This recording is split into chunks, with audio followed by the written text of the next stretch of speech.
السلام علیکم ورحمۃ اللہ وبرکاتہ۔ معزز سامعین حضرات، میں آپ کے سامنے تعارف حضرت ابراہیم علیہ السلام ذکر کرنے لگا ہوں۔ حضرت ابراہیم علیہ السلام کو جد الانبیاء کہا جاتے ہیں۔ حضرت ابراہیم علیہ السلام کو موحد اعظم کہا جاتے ہیں۔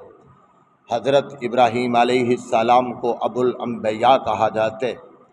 حضرت ابراہیم علیہ السلام کو ابو زیفان کہا جاتا ہے۔ حضرت ابراہیم علیہ السلام کو خلیل اللہ کے نام سے موسوم کیا جاتا ہے۔ حضرت ابراہیم علیہ السلام 3037 سال بعد آدم علیہ السلام کے بعد دنیا میں تشریف لائے، اور حضرت نوح علیہ السلام کا جب طوفان آیا اس کے 1263 سال بعد کے اندر دنیا میں تشریف لے کر آئے ہیں۔ اور یہ وہ زمانہ ہے کہ جب نمرود کی حکومت اپنے زوروں پر تھی، اور یہ وہ نمرود ہے جس نے اپنے آپ کو رب کہلانے کا دعویٰ کیا۔ یہ وہ نمرود ہے جس نے اپنے آپ کو سجدہ کروایا، اور یہ وہ نمرود ہے کہ جس نے 50,000 بچے قتل کروائے اپنی حکومت کو بچانے کے لیے۔ اور ابراہیم علیہ السلام اور یہ جو نمرود ہے، یہ نوح علیہ السلام کے دونوں بیٹے، یعنی حضرت نوح علیہ السلام کے 4 بیٹے تھے، ایک کنعان، ایک حام، سام اور یافس۔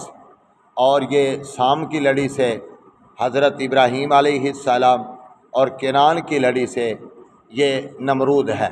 اور ابراہیم علیہ السلام کے والد محترم کا نام آزر اور والدہ کا نام امیلہ، اور یہ ابراہیم علیہ السلام یہ 3 بھائی تھے۔ اور جب آزر کی عمر 75 سال کی ہوئی ہے تو اس وقت اللہ نے یہ اولاد عطا کی ہے۔ ایک کا نام ہاران ہے، دوسرا ناخور ہے، اور تیسرا ابراہیم ہے۔ یہ ان کے بیٹے تھے، اور ہاران کے بیٹے لوط علیہ السلام یعنی ابراہیم علیہ السلام کے یہ بھتیجے تھے۔ تو اللہ پاک ان بزرگوں، اس نبی جن کو جد الانبیاء کے نام سے موسوم کیا جاتا ہے، اللہ کریم ہمیں بھی ان کے اسوے کو اپنانے کی توفیق عطا فرمائے۔